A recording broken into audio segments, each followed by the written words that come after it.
Lifelong learning. This should never ever stop, especially as a nurse. You will never get to a point that you will know everything. You will continue to learn through your years of experience. You will continue to take continuing education hours that will also help you out to become a better nurse. It's a very critical element in being, a professional development of every licensed nurse. Continuing competencies, like I said, in nurse practice. This is why the Board of Nursing requires nurses to have minimum of 20 hours of continuing education. And when you take these continuing education classes, don't take just the bare minimum. Take things that you want to learn about. Take classes that or courses that are something in your area, maybe geriatrics or pediatrics or whatever you decide to practice in, because all that's going to do is help you to know more so you can be a better nurse. Develop insight through reflection, self-analysis, self-care, and lifelong learning. I mean, that's straight from the Texas Board of Nursing right there. And be responsible for one's own continuing competencies in nursing practice and individual professional growth. When there is some kind of new skill out there that you want to learn about, that is your responsibility for your own learning. Go and ask about that. See if maybe you want to be more specialized, maybe say in wound care. Or if you're really good at starting IVs, you might want to go into becoming a pig nurse. So just remember that, as a member of the profession, licensed nurses, in the state of Texas are expected and encouraged to demonstrate responsibility for continuing competencies in their nurse practice areas.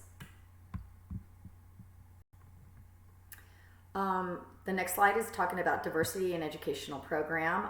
At the end of this lecture or in another video is going to be where the recruiters for ACC will talk to you about the different programs that are out there to continue in your education.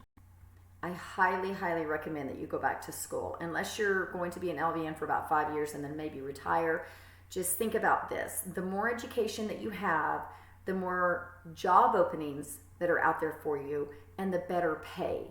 So continuing your education is so important because, again, I know each of you want to be the best nurse that you can be. So don't stop it just at an LVN. Continue to move forward.